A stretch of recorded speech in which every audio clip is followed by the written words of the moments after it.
Before we leave the letters of the alphabet, let me make a few notes on certain ones. There are some letters that are labeled gutturals. That includes the aleph, the hey, the ayin, and the het. Aleph, hey, ayin, and het are special letters. They're sometimes called weak letters. They will cause words to behave in a particular kind of way, and it's good to know them as a group. Ayin, hey, het, and ayin. Sometimes the letter resh is also listed among them as being like the other gutturals. Another thing to be pointed out is what Ross mentions on page 30, that there is another writing system for writing Hebrew letters known as the cursive script. If you were in Israel and you were learning how to write, they would, at some point at least, teach you how to write in cursive. So an aleph would look like this, a bet would look like that, a gimel would look like that, which I see no much resemblance to. The dalet would look like this, again, not much resemblance. The hey, like that, and so on and so forth. It's good for you to have this for reference in case you ever see something written in Hebrew cursive. I would rather you not use it for your homework because that's more difficult for me to read. When I was at Hebrew Union, that's what they wrote everything in on the chalkboard or on the whiteboard or whatever it was.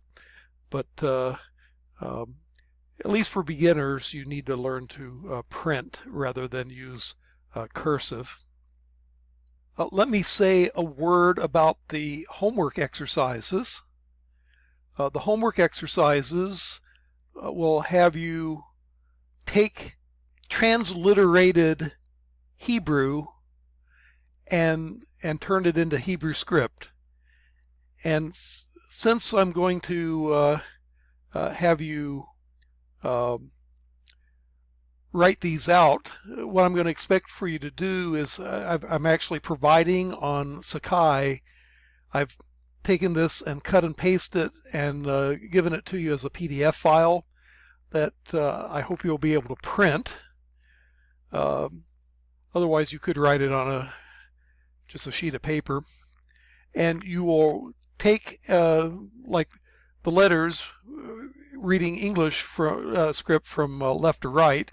So that would be your samach, and so then you would write a samach on the far right, and then a sade you would write on the next letter over, and on down sheen, and then you write the sheen, and then the seen would be the left.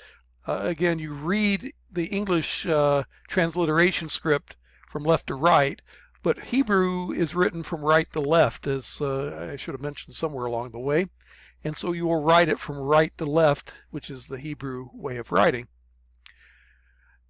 And you'll do that for all the letters, taking note of final letters where it asks you to do that.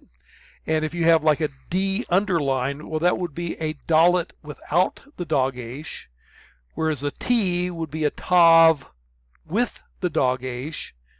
A B underline would be a bet without the dagesh, but a G without an underline would be a gimel with a dagesh, and so on and so forth.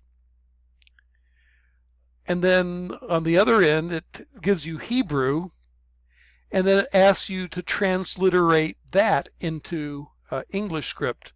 So again, you read the Hebrew from right to left. So the first Hebrew letter is an aleph, and then you would write the little raised backward C for the aleph letter, and then there you have a lamed, so the next letter would be an L, and then you have a phe, a pei without a dagesh, so that would be a P underline, and anyway it'll read from left to right. Now I have given you a link to an answer key for all the homework exercises. It's on a web page, biblicallanguages.files.wordpress.com, And you can see this is what it would look like. The key to the trick in doing this is to make sure that you don't use it too much as a crutch. That is, you should try to do your own work conscientiously on your own, but then after you have made your best effort, then you can go back and check your answers. And what I have in mind is for you to do your homework, but then when you see that you've made a mistake, to correct that in maybe a different color pen, ideally like a red pen. And when you turn in the homework, it'll be as some sort of a electronic file that you will put in assignments in Sakai. And what I have in mind is if you have a printer scanner, you could scan it into a PDF file and post it that way. Or alternatively, you could photograph it, and if it's more than one page, put them in a Word document. You can take the photographs and you can put those into Microsoft Word and post it that way, or a PDF file, not a PDF file, but a PowerPoint kind of file. You could put the images in, and then I can look at your images. So, given the nature of the fact that we don't have, face-to-face contact time very much, it'll mostly be you self-correcting your work as you do homework, though I'll look it over too and make sure that you self-corrected correctly along the way, and I'll point out any problems that I will see. Now, to help you learn the alphabet, I've given you links to an alphabet song that you can find on YouTube. Goes like this.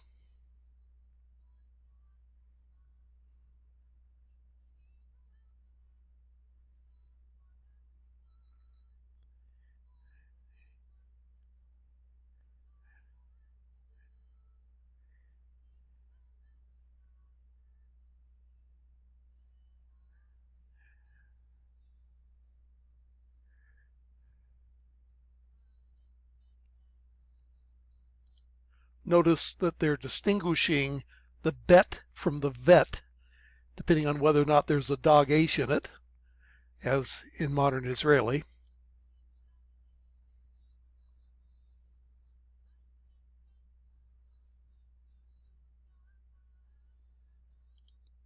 And again, it distinguishes between kaf and kaf, with and without the dog-ash.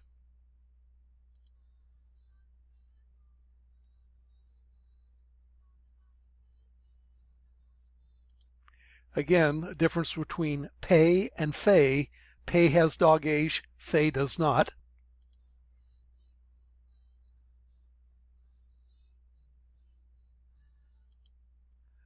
And there's other examples of alphabet songs that are available too that you might prefer, but this one's kind of a catchy one.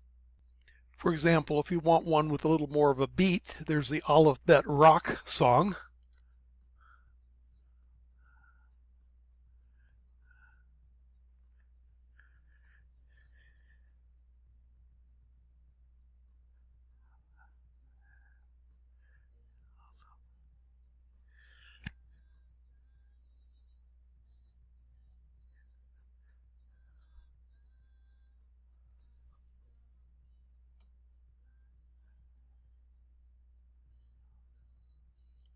Sofit in Hebrew means final, so mem sofit is a final mem.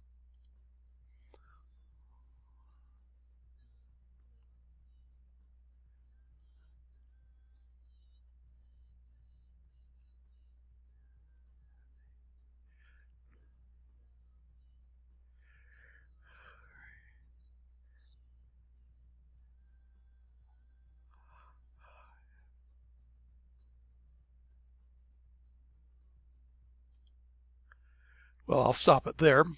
You can find it on YouTube if you like that one better.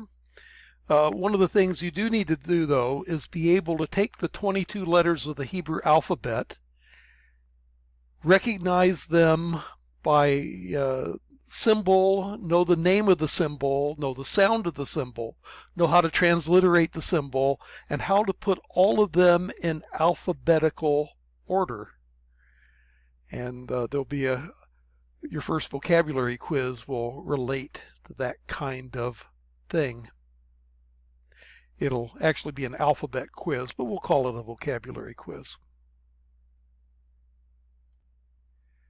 Well, just in conclusion, as you're going along, if you have questions about anything you're reading or lack of clarity as to how to do the homework exercises or the like, feel free to post onto forums for the week or the unit that you're on your questions. Fellow students, feel free to answer questions you see.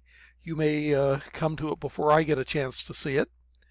Otherwise, eventually I'll look at it and I will seek to answer your questions there too.